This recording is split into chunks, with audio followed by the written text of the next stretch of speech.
السلام علیکم دوستوں، آپ دیکھ رہے ہیں جانو حقیقت۔ آج ہم دیکھیں گے غزنوی سلطنت یعنی غزنوی ڈائناسٹی کے متعلق غزنوی سلطنت کب اور کیسے بنی اور اس سلطنت کا بانی کون ہے اور کب اور کیسے ختم ہوئی۔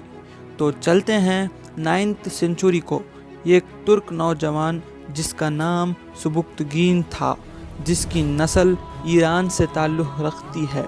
اس نوجوان سبکتگین کو الپتگین نامی ایک شخص جو مشہور سامانید سلطنت کا گورنر تھا، اس نے اس ترک نوجوان کو خرید کر اپنا غلام بنا لیا تھا، اور وہ نوجوان سبکتگین کوئی اور نہیں جس کے بیٹے کو تاریخ سلطان محمود غزنوی کے نام سے جانتی ہے۔ سبکتگین اپنی بہادری اور اخلاق کی وجہ سے وہ جلد الپتگین کا خاص غلام بن چکا تھا۔ اتنا خاص ہوا کہ اپنے آقا کا داماد بن گیا تھا۔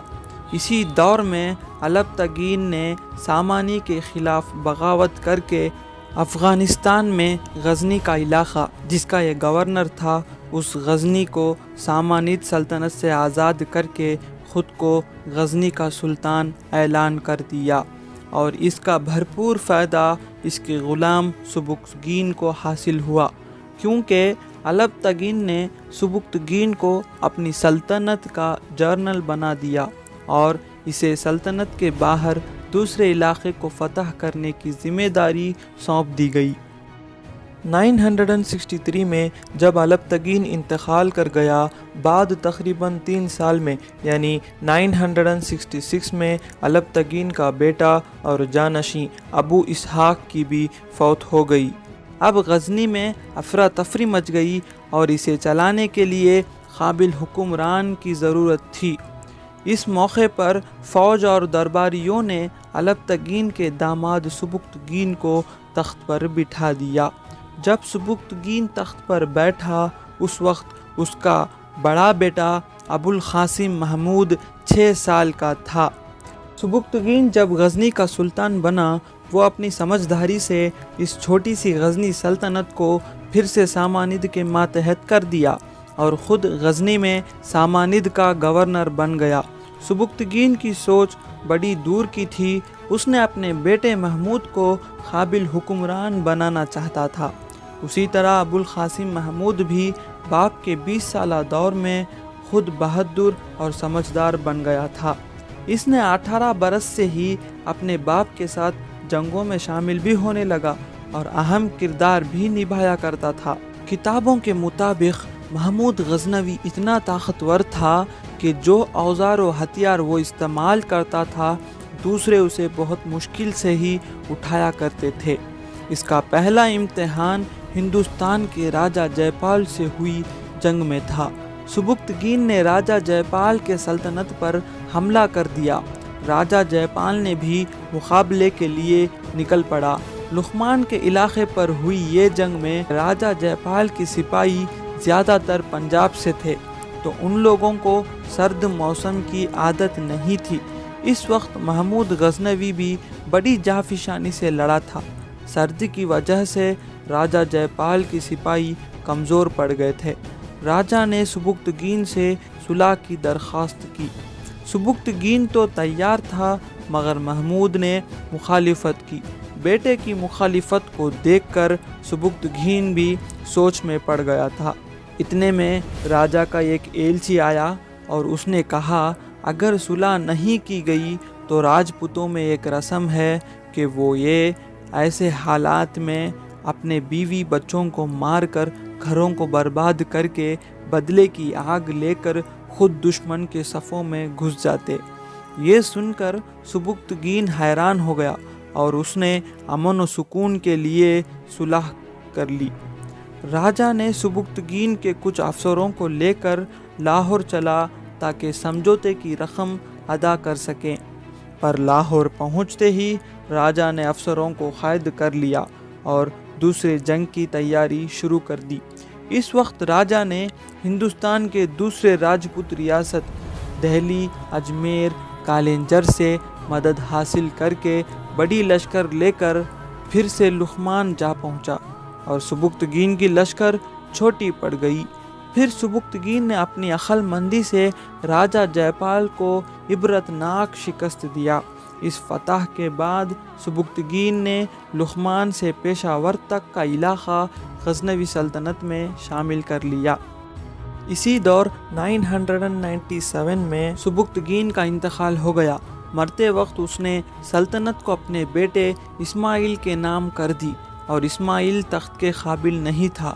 یہ اس لیے ہوا کہ سبکتگین کے موت کے وقت محمود نے اپنی وفاداری نبھاتے ہوئے سامانیوں کے خلاف بغاوت کو کچل رہا تھا، اور محمود کو ایک خبر پہنچی۔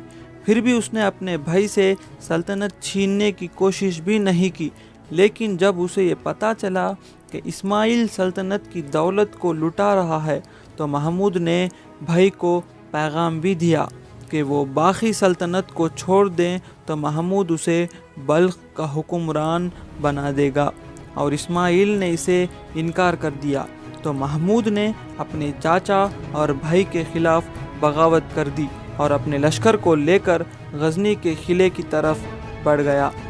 محمود جب وہاں پہنچا تو جنگ چھڑ گئی، اور اسماعیل کی لشکر اس تجربے کار محمود کے سامنے زیادہ دیر تک رک نہ سکی، لیکن اسماعیل نے اپنے سپاہیوں کے ساتھ قلعے میں گھس کر قبضہ کر لیا، اور محمود نے اپنی سمجھداری سے اسی قلعے کو باہر سے قبضہ کر لیا۔ یوں اسماعیل قلعے کے اندر ہی پھنس گیا۔ کچھ عرصے میں اس نے مایوسی سے ہتھیار ڈال دی، اور محمود نے اپنے بھائی سے پوچھا کہ اگر جنگ میں تم جیت گئے تو کیا سلوک کرتے؟ تو اس نے کہا، میں ایسے قلعے میں تمہیں قید کرتا جہاں عیش و آرام کے سارے سامان موجود ہو۔ محمود نے اپنے بھائی کے ساتھ ایسا ہی کیا، اور اس کی موت اسی قلعے میں ہوئی، اور اس طرح محمود تخت پر بیٹھ گیا، لیکن یہ بھی اپنے باپ کی طرح سامانid سلطنت کا گورنر ہی رہا۔ تو اس دور میں سامانid سلطنت بھی کمزور ہو رہی تھی، تو محمود نے 999 میں سلطنت سامانid سے آزادی کا اعلان کر دیا، اور اس دور میں سامانid سلطنت کو بھی سینٹرل ایشیا کا ایک طاقتور حکمران نے صف ہستی سے مٹا دیا۔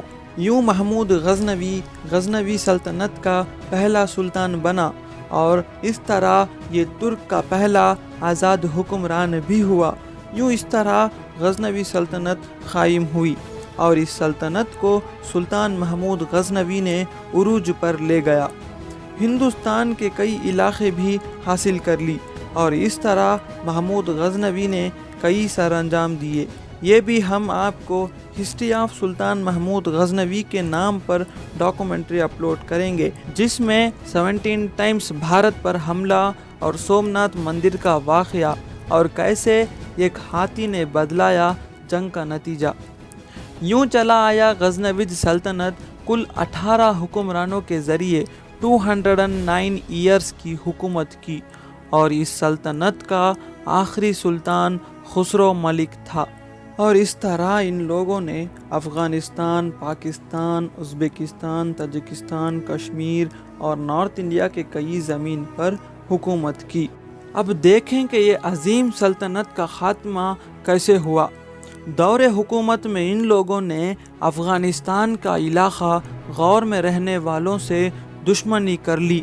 یہ وہی غور ہیں جو بدھ مت والے تھے۔ خدا نے ان لوگوں کو اسلام سے سرفراز فرمایا تھا، اور یہی غوری سلطنت میں تبدیل بھی ہوئی۔